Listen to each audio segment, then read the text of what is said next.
சைரா. என் உயிரின் உயிரானவர்களே, இன்னைக்கு ஒரு சைராமுடைய கேள்வி.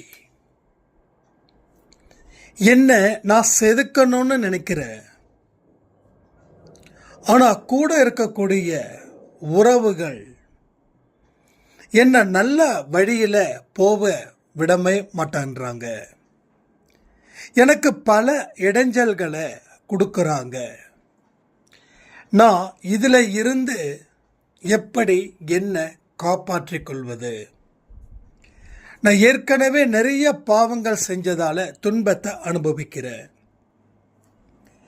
இனி நான் நல்ல பாதையை தேர்ந்தெடுத்தாதான் என்னுடைய பாவத்தை தீர்க்க முடியும். என்னுடைய வாழ்க்கையை அப்போதான் எனக்கு மகிழ்ச்சிகரமான ஒரு லைஃப்பை என்னால் லீட் பண்ண முடியும். எனக்கு ஒரே குழப்பமாக இருக்குது. என்னுடைய குழப்பத்தை நீங்கள் நீக்கணும் அப்படின்னு ஒரு சைராமுடைய கேள்வி. ஒரு விஷயத்தை நாம் புரிஞ்சுக்கணும். நீங்கள் செதுக்கும் போது உங்களுக்கு பிரச்சனைகள் எல்லா இடத்திலிருந்தும் வரும். ஏன்னா மற்றவர்கள் யாரும் தங்களை செதுக்கலை. நீங்கள் உங்களை செதுக்குறீங்க அப்படின்னா மற்றவர்களுடைய மனநிலை எப்படி தெரியுமா இருக்கும்? நானே என்ன செதுக்கலையே, நீ என்ன செதுக்கி வாழ்க்கையில் வாழ்ந்துட போற? அந்த மாதிரியான ஒரு கண்ணோட்டத்தோட உங்களை அவர்கள் பார்ப்பார்கள். சரி, பார்த்தா மட்டும் போதுமா, ஏதாவது ஒன்று செய்யணுமே அப்படின்னு சொல்லி உங்கள் மனசை காயப்படுத்துறது போலவோ இல்லை உங்களை கோபப்படுத்துறது போலவோ நிறைய முயற்சிகளை செய்வார்கள். இதில் இருந்து நாம் என்ன தெரிஞ்சுக்கணும், நாம் எப்படி அதை தவிர்க்கணும் அப்படின்றத பற்றி தான் இந்த பதிவு. கொஞ்சம் கவனத்தை இங்கே வைங்க. என்னப்பா நான் சொல்லும் போதே உங்கள் வாழ்க்கையில் உங்களுக்கு யார் யாரெல்லாம் கஷ்டத்தை கொடுத்தாங்களோ அவங்களுடைய திருமுகம் வந்து போகும். நான் நிறைய பதிவில் சொல்லியிருக்கேன், உங்கள் குல தெய்வம் யாருன்னா இந்த திருமுகங்கள் கொண்ட எதிரிகள். எதிரிகள் இல்லை அப்படின்னா உங்கள் பலம் உங்களுக்கு என்னன்னே தெரியாது. ஒரு பெரிய பணக்காரன் இருக்கான், அவனுக்கு 2 குழந்தைங்க இருக்கு. அந்த பணக்காரனுடைய பலத்தை அவன் எதிரிகளை வச்சே தெரிஞ்சு அவன் குடும்பத்துக்கு தேவையான அத்தனையும் செய்து ஒரு ஆடம்பரமான வாழ்க்கையை வாழுவான். எல்லா ஊரிலையும் அவனுக்கு சொத்து இருக்கும். அவனுடைய பணம், பேங்க் பேலன்ஸ் எல்லாமே நாம் 10 தலைமுறைக்கு சாப்பிட்றது போல இருக்கும். அந்த அளவுக்கு வச்சுருப்பான். அப்போது அவனுடைய குழந்தைக்கும் அவனுடைய பலம் தெரியுமா அப்படின்னு பார்த்தா அவன் குழந்தைக்கு அவன் பலம் சத்தியமாக தெரியாது. ஏன்னா அந்த குழந்தை எதிரிகளே இல்லாமல் வாழுது. அந்த குழந்தையோட அப்பாவுக்கு தான் அந்த பலம். ஏன்னா அவன் எதிரிகளோட போராடி தன் பலத்தை தெரிந்து அந்த பலத்தை வைத்து எதிரிகளை முந்தி இன்னைக்கு இப்படிப்பட்ட ஒரு வாழ்க்கையை வாழ்கிறான். ஸோ பணக்கார பசங்களில் நான் எல்லாரையும் சொல்லலை, முக்காவாசி பேர் அப்பா சம்பாதிச்சு வச்ச சொத்தை எந்த உழைப்பும் இல்லாமல் எந்த முயற்சியும் இல்லாமல் செலவு செய்து கொண்டு தான் இருப்பார்கள். இது நான் சொல்லி தான் தெரியணுன்ற அவசியம் இல்லை. உங்கள் வீட்டிலேயும் நடக்கலாம், இல்லை உங்கள் சொந்தக்காரவங்க கிட்டேயும் நடக்கலாம். இது முக்காவாசி பேர் அப்படி, எல்லாரையும் அப்படி நான் சொல்லலை. அப்போது என்ன ஒரு விஷயம், இந்த திருமுகங்கள் என்ன திருமுகம், உங்களை காயப்படுத்தி உங்களை கோபப்படுத்தி அவங்க வெற்றி அடையணும்னு நினைக்கிறாங்க. அவங்க வெற்றி அடையிறாங்க. அவங்க அடையிறாங்க வெற்றி அப்படின்னா நீங்கள் அடையிறீங்க தோல்வி. ஒன்று வெற்றி வரணும், இல்லை தோல்வி வரணும். உங்களை செதுக்கும் போது நீங்கள் எந்த அளவில் அமைதி புரட்சியை ஏற்படுத்துறீங்களோ அந்த அளவுக்கு அவர்கள் வாழ்க்கையில் தோல்விகளை கடவுள் கொடுத்துக்கிட்டே இருப்பார்.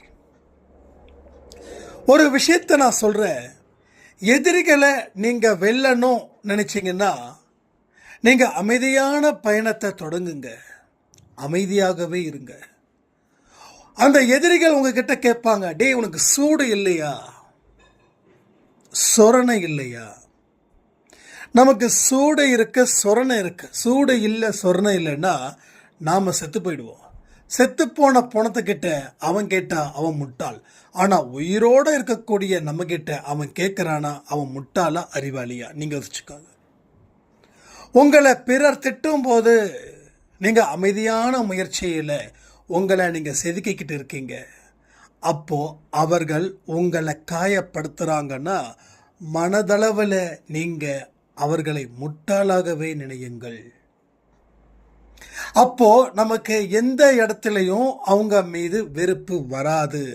ரெண்டாவது, உங்கள் பாவங்கள் பிறர் உங்களை அழிக்க நினைக்கிறதால நீங்கள் நல்ல முயற்சியில் ஈடுபட்டு பிறருக்கு உதவிகள் செய்கிறதால உங்கள் பாவங்கள் அவன் ஏற்றுக்கிறான், அவனுடைய புண்ணியத்தை நீங்கள் ஏற்றுக்கிறீங்க.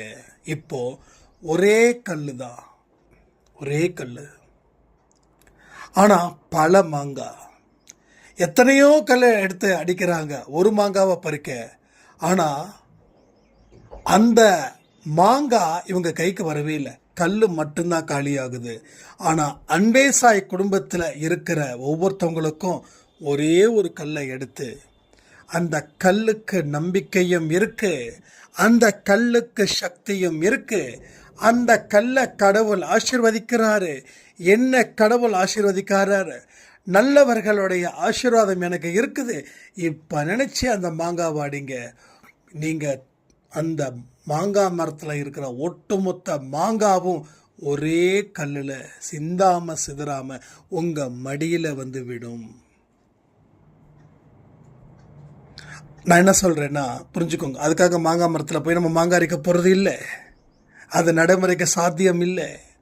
ஆனால் நீ அமைதியான முறையில் வாழும்போது பல தரப்பில் இருந்தும் கண்ணுக்கு தெரிஞ்ச நன்மைகள் 25%, கண்ணுக்கு தெரியாத நன்மைகள் 75% உங்கள் வாழ்க்கையில் வந்தே தீரும். நம்ம அன்பேசாயில் ஒரு சாய்ராம் இருக்காங்க. அவங்க வாழ்க்கையில் ஏகப்பட்ட இஷ்யூஸு, திருப்பி திருப்பி பதில் கொடுத்து சோர்ந்து போயிட்டாங்க. வாழ்க்கையில் வெறுப்பு வந்துருச்சு. நல்லதுக்காக நான் சொல்லக்கூடிய எந்த விஷயத்தையும் என்னுடைய மனைவியோ ஏற்றுக்கலை, என்னோட பிள்ளைகள் ஏற்றுக்கலை, என் குழந்தைங்க ஏற்றுக்கலை, என்னோட உறவுகள் நண்பர்கள் கூட ஏற்றுக்கலை. நீ ஏன் தத்துவத்தை பேசி அலைஞ்சி வீணா உன்னை கெடுத்துக்கிறேன்னு சொல்லி என்னை பரிதாபத்துக்குரிய மனுஷனா பார்த்தாங்க. அப்போ என்ன இப்படி பைத்தியகாரத்தனமான மக்கள்கள் இருக்கிறாங்களேன்னு சொல்லி நான் ஒதுங்கிட்டேன். ஒதுங்கும்போது எனக்குள்ள சில விஷயங்களை நான் தெரிஞ்சுக்கிட்டேன். என்னோட பலத்தை உயர்த்த நான் எவ்வளவோ முயற்சிகள் செய்தும் பலத்தை உயர்த்த முடியவே இல்லை. அமைதி, யாருக்கும் எந்த ரெஸ்பான்ஸும் இல்லை. யாராவது ஏதாவது என்கிட்ட கேட்டாங்க அப்படின்னா நான் ஒரு சின்ன புன்னகையோட நான் நவுந்துருவேன். ஆனால் இன்னைக்கு என்னுடைய மனைவியும் சரி, என்னோட பிள்ளைகளும் சரி, என்னுடைய குழந்தைகளும் சரி வந்து வாழ்க்கைக்கு தேவையானவைகளை என்னிடம் கேட்டு தெரிந்து கொள்கிறார்கள். நான் இந்த அமைதியாக இருந்தது ஒரு வருஷம். 2025 நான் பேசுறது, அட்வைஸ் பண்ணுறது எல்லாத்தையும் நிறுத்தினேன். ஆனால் இன்னைக்கு கைமேல பலன் கிடைக்கிது. அன்பேசாயப்பாவிற்கு நன்றி அப்படின்னாங்க. ஒரு மனுஷனும் வெற்றி அடையும் போது நான் வெற்றி அடைகிறது போல எனக்கு ஒரு ஃபீல். அதே போல் இங்கே நிறைய அம்மாக்கள், அக்கா, தங்கச்சிகள் எல்லாம் கண்ணீர் விடக்கூடிய இடத்துல இருக்கும்போது நாம் இன்னும் அவங்களுக்கு எண்ணத்தை, தாட்ஸை பலப்படுத்தி அவங்க யாருடைய தயவழியும் வாழாமல் தன்னுடைய தயவுனாலே வாழ்ந்து தன்மானத்தோட இந்த உலகத்தை விட்டு போகணுன்றது தான் என்னுடைய மிகப்பெரிய பிரார்த்தனை. மிகப்பெரிய பிரார்த்தனை. ஸோ எல்லாமே நம்ம கைக்கு வரும். ஒரு இடத்துல அது புறப்பட்டாச்சு. நம்ம கைக்கு வர்றதுக்கு சில நாளோ மாசமோ வருஷமோ ஆகும். நீங்கள் அது வரைக்கும் எந்த நிலையில் இருக்கும்போது அது உங்களை நோக்கி வருதோ அதே நிலையில் நீங்கள் இருந்தாதான் அது உங்கள் கைக்கு கிடைக்கும். இப்போ நீங்கள் உங்கள் நிலம் மாறிடுச்சுன்னா அது எங்கேருந்து புறப்பட்டதோ அது திருப்பி அங்கேயே போயிடும். அப்போ யார் எந்த நிலையில் இருந்தாலும் நீங்கள் எந்த நிலையில் நிற்கிறீங்கன்றது தான் முக்கியம். பிறர் என் மேலே பழி போடுறாங்க, அதுக்கு பதில் கொடுக்க போகிறீங்களா? நீங்கள் அதுக்கு பதில் கொடுத்தீங்கன்னா உங்களுக்கு கிடைக்க வேண்டிய ஒரு பொக்கிஷம் புறப்பட்டது இல்லையா, அது வந்துக்கிட்டே இருக்குது. நீங்கள் பதில் கொடுத்துட்டீங்க அப்படின்னா அந்த பொக்கிஷம் திரும்பி எங்கே இருந்து புறப்பட்டதோ அங்கே போயிடும். ஸோ பதில் தேவையே இல்லை. கொடுக்க வேண்டியவர் கொடுக்கட்டும், இல்லை கொடுக்க வேண்டியவர் கொடுக்காம போனாலும் போகட்டும். அதனால் நமக்கு என்ன நஷ்டம்? நம்மளை பழி வாங்குறவன் அழிஞ்சு போனால் உங்களுக்கு லாபமா? நிஜமாக லாபமா? நல்லா யோசிச்சு பாருங்க. உங்களை ஒருத்தன் ஏமாத்திட்டான், அவன் திடீர்னு இறந்தே போயிட்டான்னு வச்சுக்கோங்க. அவன் இறந்து போனதால் உங்கள் வாழ்க்கையில் இன்னும் பல ஜென்மத்துக்கு அந்த சந்தோஷமும் அந்த நிம்மதியும் கிடைக்குதா? இதன் மூலமாக செல்வமும் புகழும் பெருக போகுதா? இல்லை. யார் இருந்தாலும் யார் இல்லைன்னாலும் உங்களுக்கு லாபமோ நஷ்டமோ இல்லை. வருவார்கள் போவார்கள். வந்தவர் தங்குறவரும் உண்டு, வந்தவர் போவதும் உண்டு. ஆனால் யாரும் நிலையாக நம்ம கூட தங்க மாட்டாங்க. யாருக்கு எப்பப்போ முடிஞ்சிடுச்சுப்பா தம்பி போகலாமா மேல்லோகம் அப்படின்னா மறுப்பு பேசாமல் போயிடணும். அப்போ நாம் எவ்வளவு தான் உயிராக ஒருத்தவங்க இருந்தாலும் அவங்க சென்ட் ஆஃப் பண்ண தான் வருவாங்களே தவிர கூடவே அவங்க வரமாட்டாங்க. வருவாங்க நம்புறீங்களா? வரமாட்டாங்க. உன்னுடைய வாழ்க்கையை நீ வாழு, அதுதான் உனக்கு லாபமும் நஷ்டமும். நீ மற்றவங்க வாழக்கூடாதுன்னு நினைக்காத, மற்றவங்களும் வாழட்டும் அப்படின்னு நினை. எதிரிகளை நீ மன்னிப்பதன் மூலம் கடவுள் உன்னுடைய பாவத்தை மன்னிக்கிறார். கடவுள் உன்னுடைய பாவத்தை மன்னித்தவுடன் உனக்கு வாழ்க்கையில் 32 பல்லும் தெரியுது நீ சிரிக்கும்போது. இப்பெல்லாம் நம்ம சிரிக்கிறதே இல்லை. நம்ம சிரிக்கிறோம், ஒரு இறுக்கமான மனநிலையில் நம்ம வாழ்ந்துக்கிட்டு இருக்கோம். ஒரு கல்யாண ஃபங்க்ஷனுக்கு நான் போகிறேன், அங்கே கூட பார்த்தீங்கன்னா யாரும் பெருசாக ஒன்றும் செலிப்ரேட் பண்ணலை. நான் இதற்கு 2-3 மேரேஜ் ஃபங்க்ஷனுக்கு போயிருக்கேன். பெருசாக ஒன்றும் யாரும் பெருசாக செலிப்ரேட் பண்ணலை. எல்லோருக்கும் ஒரு விதமான இறுக்கங்கள். முகத்தில் மழை பார்க்குற எல்லோருடைய முகம் எப்படி இருக்குது? எனக்கு இந்த மற்றவங்களை பார்த்து படிக்கிறது ரொம்ப பிடிக்கும். ஏன்னா அதை தெரிஞ்சுக்கிட்டாதான் நாம் நம்ம குடும்பத்தில் எப்படி இருக்கணுன்றதுக்காக. சும்மா 5 நிமிஷம் சிரிக்கிறாங்க, மறுபடியும் ஸ்டேஜை பார்க்குறாங்க, மறுபடியும் இறுக்கமான முகத்தில் இருக்காங்க, மறுபடியும் சிரிக்கிறாங்க. அப்போ சிரிப்பு 5 நிமிஷத்துக்கு மேலே தொடரல. ஆனால் அந்த இறுக்கம், மன இறுக்கம் சொல்கிறோமே, அது பல மணி நேரத்துக்கு தொடருது. அப்போ எல்லா மனுஷனுக்கும் ஏதேதோ சிந்தனைகள், ஆழ்ந்த சிந்தனைகள். அந்த ஆழ்ந்த சிந்தனைகள் எதுவுமே இவனுக்கு செட் ஆகலை. ஏன் செட் ஆகலைன்னா அவன் சிந்திக்கிறது எதுவுமே நல்லதாக இல்லை. அவன் சிந்திக்கிறது எல்லாமே நெகட்டிவாக நிற்குது. இந்த கல்யாணம் முடிஞ்சு வீட்டுக்கு போனதுக்கப்புறம் என்னென்ன பிரச்சனைகள் இருக்குமோ இந்த மனநிலையில் தான் இருக்காங்க. கோயிலுக்கு போகிறவங்களும், சுற்றுலாவுக்கு போகிறவங்களும், ஒரு பீச்சுக்கு போகிறவங்களும், ஒரு தியேட்டருக்கு போகிறவங்களும், ஒரு என்டர்டெயின்மெண்ட்டு, ஒரு பொழுதுபோக்கில் முழு மனதோட ஈடுபட முடியல. அந்த அளவுக்கு மற்றவர்கள் நம் மீது பாய்ந்து விடுவார்களே, மற்றவர்கள் நம் மீது பழி போடுவார்களே, இல்லை பழி போட்டார்களே, கடவுள் இவங்களெல்லாம் எப்படி வாழ வைக்குது, என்ன மட்டும் கடவுள் ஏன் இப்படி வாழ வைக்குதுன்னு இப்படி சொல்லக்கூடிய தாய்மார்கள் ஜாஸ்தி. தந்தைமார்கள் இல்லை, தாய்மார்கள் ஜாஸ்தி. ஏன்னா தாய்மார்கள் கிச்சன் ரூம்ல ஜாஸ்தி இருக்காங்க. அவங்க சமையல் செய்யும் போது கூட ஏதேதோ நினைக்கிறாங்க, ஏதேதோ ஓடுது. ஆனால் ஓடக்கூடிய அத்தனை படங்களும் சோக படங்களாகவே இருக்குது, சந்தோஷமான படங்கள் இல்லை. அந்த சந்தோஷமான படங்கள் காட்சி தெரிஞ்சதுன்னா சமையல் சிறப்பாக இருக்கும். சோகமான படத்துடைய காட்சி தெரிஞ்சதுன்னா சாப்பாடு எப்படி சிறப்பாக இருக்கும். ஸோ எனக்கு மனநிலையால் பாதிக்கப்பட்டவங்க நிறைய பேர். அந்த ஸ்ட்ரெஸ் அப்படின்றது 10 வயசு குழந்தைங்க கிட்ட ஆரம்பிக்குதுன்றாங்க. ஒரு இடத்துல அந்த ஸ்ட்ரெஸ் எப்படி இருக்கும், லைஃப்பில் செட்டில் ஆகும்போது இருக்கக்கூடிய ஸ்ட்ரெஸ் தான் ஒரு காலத்தில் இருந்துச்சு. ஆனால் இன்னைக்கு அப்படி இல்லை. 10 வயசில் இருந்து குழந்தைங்களுக்கு அந்த ஸ்ட்ரெஸ் நல்லா படிக்கணும். அம்மாக்களும் அப்பாக்களும் குழந்தைங்க மேலே திணின்னு திணிக்கிறாங்க. குழந்தைங்க எப்படா இந்த ஊரை விட்டு இந்த உலகத்தை விட்டு ஓடலான்னு 10 வயசில் நினைக்குதுங்க. என் குழந்தை டாக்டர் ஆகணும், என் குழந்தை கலெக்டர் ஆகணும், என் குழந்தை டாக்டர் ஆகணும், என் குழந்தை கலெக்டர் ஆகணும். ஆனால் ஒன்று மட்டும் புரியல, டாக்டருக்கும் 24 மணி நேரம் தான்,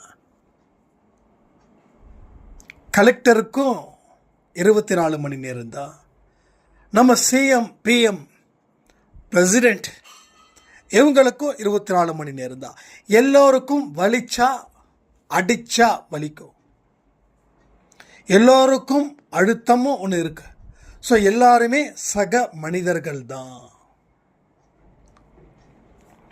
அப்போ நாம் என்ன பண்ணுறோம், குழந்தைங்களுக்கு ஸ்ட்ரெஸ்ஸை கொடுக்குறோம். அந்த குழந்தைங்க பெருசாக வளர்ந்து அவங்க குழந்தைக்கு ஸ்ட்ரெஸ் கொடுக்குறாங்க. ஸோ இதன் மூலமாக ஒரு மிகப்பெரிய அழுத்தத்தில் நம்ம வாழும்போது என்ன முடிவெடுக்கிறதுன்னு தெரியல.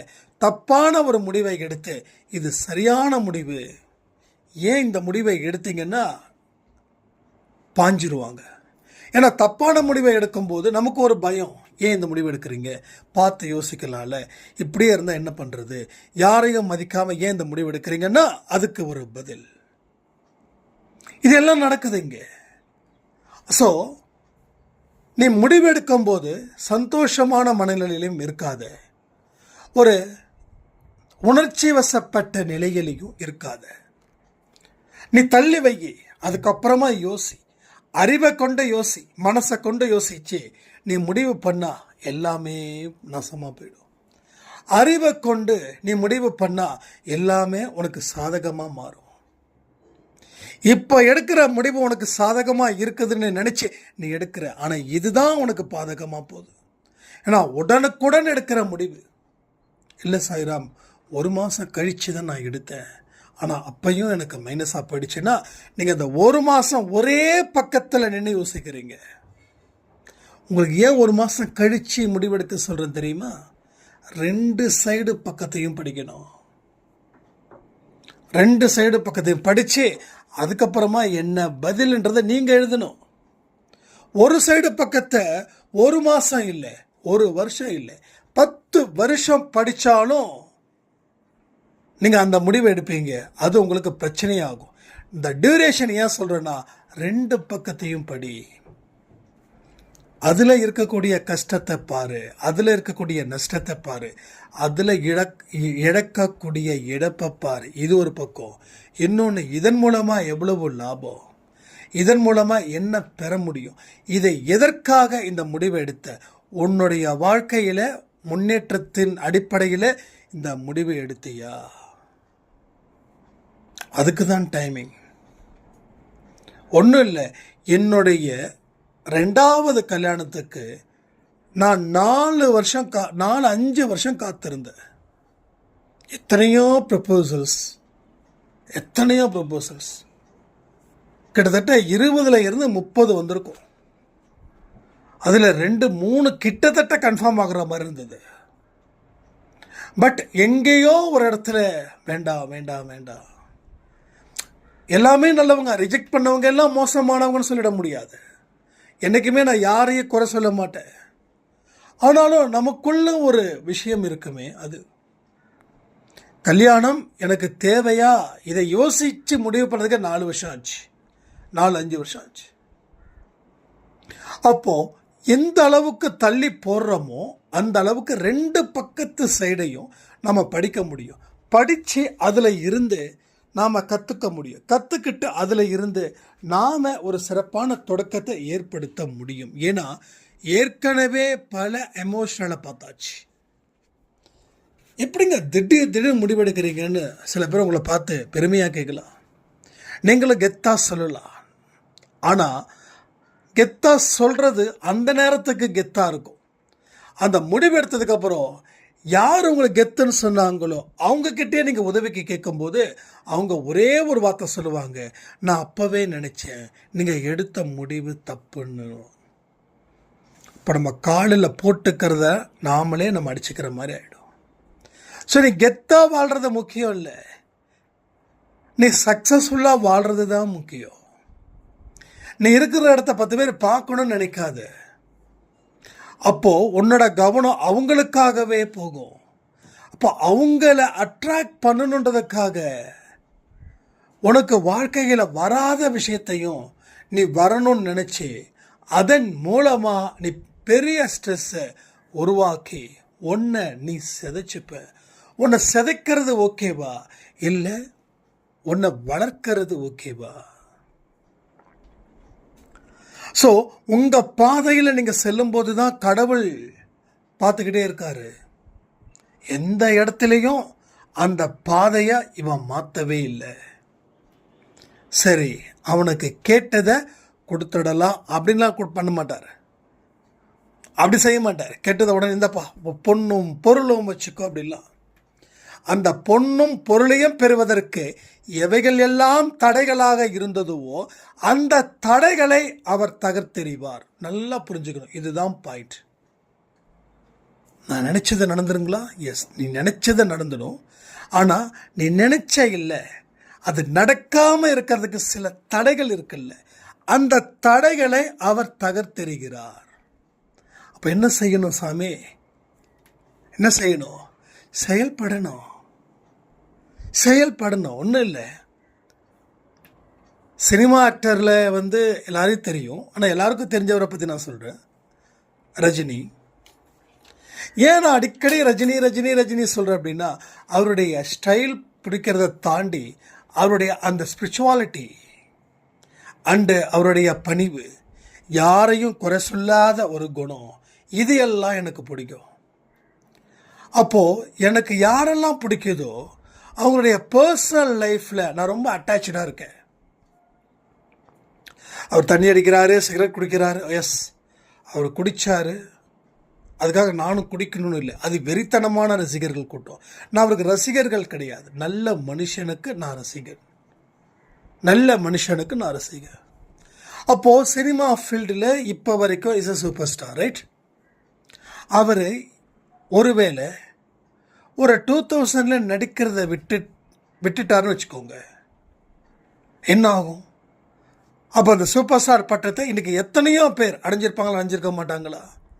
அவர் உழைக்கிறத நிறுத்திட்டா அவருடைய பெயரும் புகழும் வளர்ந்திருக்காதா? இதுக்கு பதில் சொல்லுங்க. அவருக்கு என்ன வருமோ அதை இப்போ வரைக்கும் செய்கிறார். அதனால் அந்த அந்தஸ்தை அவரால் எடுக்க முடியல. ஆனால் நாம் என்ன பண்ணுறோம்?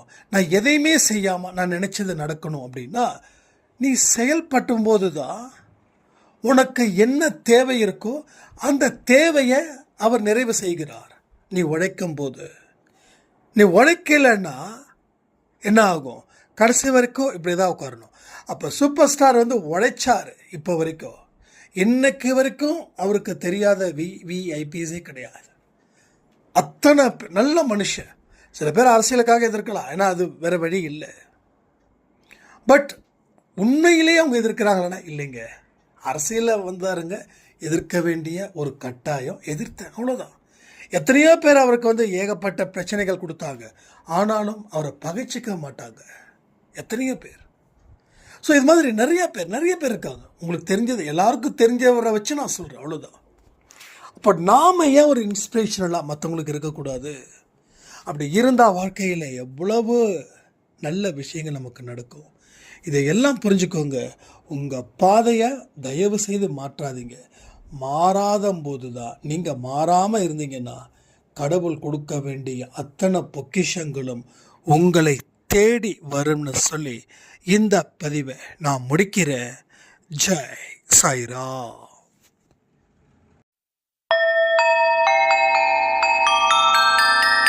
ஓம் சாயிரா சாயிரா, ஓம் சாயிரா சாயிரா, ஓம் சாயிரா சாயிரா, அன்பே சாயிரா, பேரன்பே சாயிரா, அகிலம் தளிக்க ஆத்மா விழிக்க அனுதினம் சாயிரா, எங்கள் அன்பே சாயிரா.